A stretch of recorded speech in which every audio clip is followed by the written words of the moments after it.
The question says record the following transactions in a double column cash book. हमें यहाँ पर कुछ transactions given है जिन्हें हमें रिकॉर्ड करना है in a double column cash book, जहां पर हम लेंगे cash and bank columns on both the sides, that is receipts and payments. First of all we need to have a format like this, जिसमें हमारे पास 12 columns होंगे।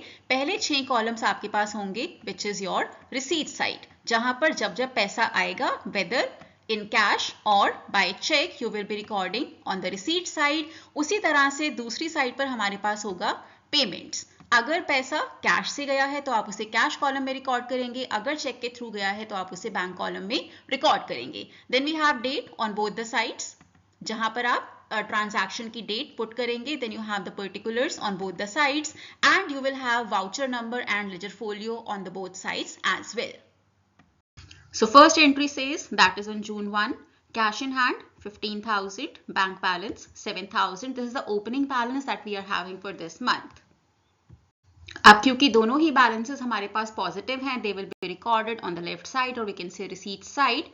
Under date I'm writing June 1, क्योंकि ये opening balance है, so we are writing here to balance brought down. Cash 15,000, bank 7,000.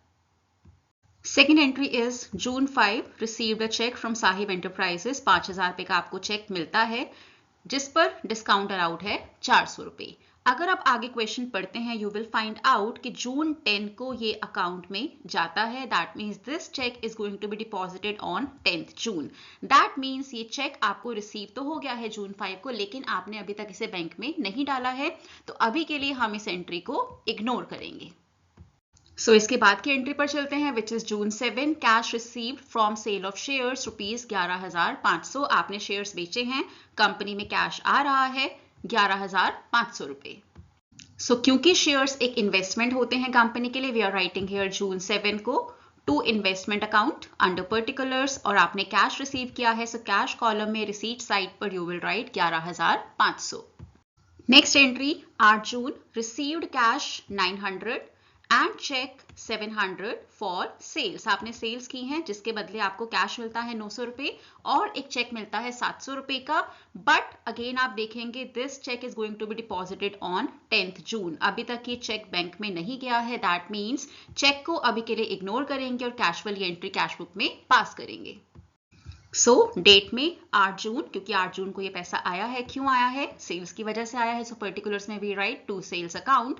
Cash 900 रुपए आया है, so cash column में we are writing 900 rupees. Now next entry which is quite tricky one, June 10 paid into bank. आपने पैसा bank में डाला, कितना डाला 10,000 रुपए, but this 10,000 includes the cheque received on 5th and 8th June also. मतलब कि आपने टोटल जो मनी, जो आपने टोटल अमाउंट बैंक में डाला है 10 जून को, वो 10,000 रुपए है, जिसमें आपके 5 और 8 तारीख वाले चेक्स भी इंक्लूडेड हैं। इसके लिए हमें कुछ वर्किंग नोट्स करने पड़ेंगे, so let's have a look at that. Now as per question आपने 10 जून को बैंक में डाला 10,000 रुपए, जिसमें आपके 5 और 8 तारीख वाले चेक्स भी इंक्लूडेड हैं। सो आपके चेक्स की वैल्यू कितनी थी 4,700, that means total 4,700। That means 10,000 पे जो आपने अमाउंट बैंक में डाला है उसमें से 4700 के तो चेक्स थे, दैट मीन्स आपने कैश कितना डिपॉजिट किया 5,300 रुपीज। सो दैट मीन्स 10 जून को पहले आपने चेक बैंक में डाले जिसका की अमाउंट था 4,700 rupees. Under particulars I am writing 2 checks in hand, क्योंकि ये चेक्स आपके पास ऑलरेडी थे। नोट्स में आप मेंशन कर सकते हैं कि ये चेक आपके पास कहां से आए थे। So under bank column we have 4,700 first of all on 10th जून।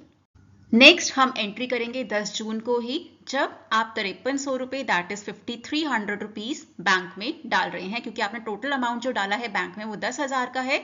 जैसे हमने अभी वर्किंग नोट्स में कैलकुलेट किया 4,700 के चेक्स थे एंड 5,300 कैश आपने बैंक में डिपॉजिट किया है। So 10th June under particulars to cash account bank में 5300 रुपए दैट इज 5,300 रुपीज बढ़ जाएगा। Under ledger folio you will write C here which signifies contra entry. Contra entry क्या होती है, जिसमें बेसिकली दोनों अकाउंट्स इन्वॉल्व होते हैं, that is cash and bank. For detailed understanding of what is a contra entry, I am attaching a link to a YouTube short here, जहां पर मैंने एक्सप्लेन किया है what is a contra entry। 10th जून को ही आपको एक और entry करनी होगी which will be on the payment side, क्योंकि अगर आपका बैंक कॉलम बढ़ रहा है दैट मीन्स बैंक में पैसा जा रहा है। ये पैसा क्यों जा रहा है? क्योंकि आपने कैश जमा कराया। दैट मीन्स जब आप ये पैसा बैंक में जमा करा रहे हैं, बैंक बैलेंस बढ़ने के साथ साथ आपका कैश बैलेंस कम भी हो रहा है। दैट मीन्स 10 जून को आपका जो कैश का बैलेंस था वो 5300 से कम हो गया, क्योंकि ये पैसा बैंक में चला गया। सो कॉन्ट्रा एंट्री दोनों साइड्स पर की जाती है। हमने रिसीट साइड पर ये एंट्री करी अंडर बैंक कॉलम, क्योंकि बैंक आपका बढ़ रहा है, बैंक बैलेंस बढ़ रहा है क्योंकि आपने कैश बैंक में जमा कराया। साथ ही साथ आपका कैश बैलेंस कम भी हो रहा है क्योंकि आपने ये पैसा बैंक में जमा करा दिया है। सो पेमेंट साइड पर आप इसे रिकॉर्ड करेंगे under cash column and under ledger folio you will write down C, that signifies contra entry again. June 12 paid check for repairs of printer rupees 700, very simple entry.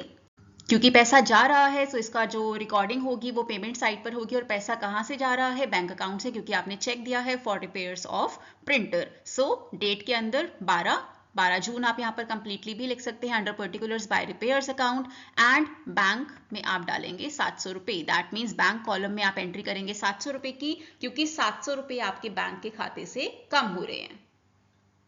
Next is drew a cheque for office use 2000 and personal use 1500। That means आपने bank से पैसा निकाला है, 2000 cash आपने निकाला है office के खर्चे के लिए, एंड 1500 आपने निकाले हैं अपने पर्सनल यूज के लिए।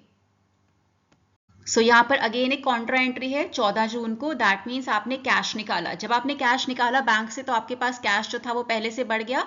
अब आपके पास 2000 रुपए कैश ज्यादा है क्योंकि आपने 2000 रुपए निकाले हैं अपने बैंक अकाउंट से। Under particulars we are writing to bank account.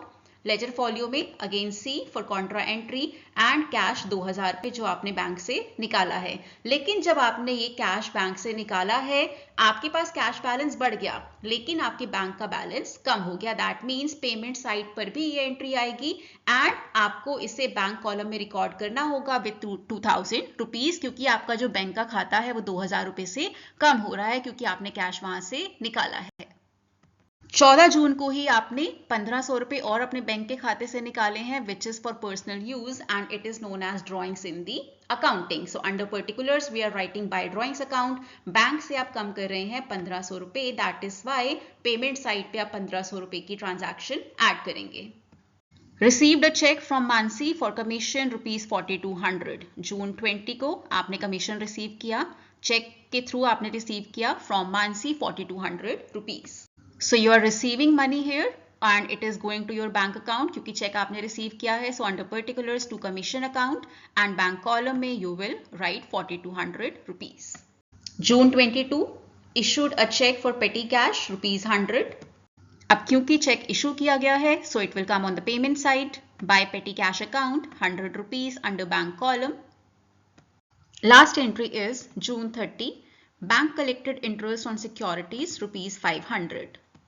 अब क्योंकि ये पैसा आ रहा है it will be recorded in the receipt side, और आप इसे बैंक कॉलम के अंडर ही रिकॉर्ड करेंगे क्योंकि बैंक जब भी आपको इंटरेस्ट देता है कभी भी कैश में नहीं देता।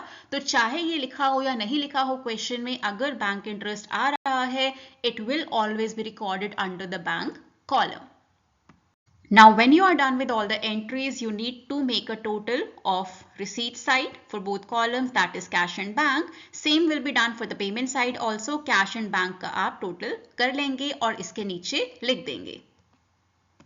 Now as we can see दोनों ही केसेस में that is cash and bank के केसेस में आपका रिसीट साइड का टोटल ज्यादा है। तो हम क्या करेंगे, we will be balancing both the columns by writing the closing balances. 29,400 minus 5,300 is 24,100। इसका मतलब ये है कि आपने टोटल रिसीव किया 29,400 रुपए, आपने पे किया 5,300 रुपए। अब कंपनी के पास कैश जो बचा हुआ है that is 24,100। Similarly, we will be doing for the bank column also। आपने रिसीव किया in the bank column 21,700 rupees and आपने पे किया 4,300 rupees।